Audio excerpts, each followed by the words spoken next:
విద్యార్థులు పరీక్షల సమయంలో భయపడకుండా ఆత్మవిశ్వాసంతో పరీక్షలు రాయాలని జిల్లా కలెక్టర్ బి చంద్రశేఖర్ అన్నారు. తిప్పర్తి మండల కేంద్రంలో కస్తూర్బా గాంధీ బాలికల విద్యాలయాన్ని ఆకస్మికంగా తనిఖీ చేశారు.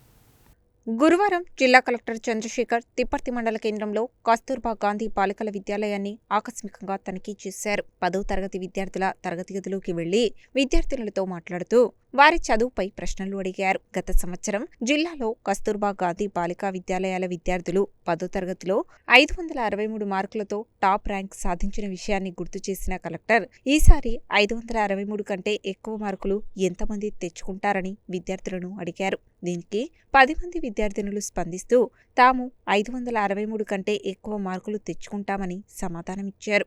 విద్యార్థుల ధైర్యాన్ని అభినందించిన కలెక్టర్ వారికి పలు ప్రశ్నలు వేసి సమాధానాలు తెలుసుకున్నారు. దీనిపై కలెక్టర్ విద్యార్థినులను ప్రోత్సహిస్తూ పరీక్షల సమయంలో భయపడకుండా ధైర్యంగా ఆత్మవిశ్వాసంతో పరీక్షలు రాయాలని సూచించారు. తర్వాత హాస్టల్ సౌకర్యాలను పరిశీలించిన కలెక్టర్ దోమలు ఉన్నాయా, బెంచీలు సరిపోతున్నాయా, మూత్రశాలలు బాగున్నాయా, ఇంకేమైనా సమస్యలు ఉన్నాయా అని విద్యార్థినులను అడిగి తెలుసుకున్నారు. అలాగే హాస్టల్ మెనూలో ఏ వంటలు చేశారో కూడా ప్రశ్నించారు. అనంతరం జిల్లా కలెక్టర్ విద్యార్థినులతో కలిసి నేలపై కూర్చొని భోజనం చేశారు. మండల Tahsildar Ramakrishna, MPDO Janaiah, MEO Narasimha Nayak, AO Sunny Raju, principal K Rajarajeshwari, engineering AE Jyothi, సంబంధిత అధికారులు కలెక్టర్ వెంట ఉన్నారు.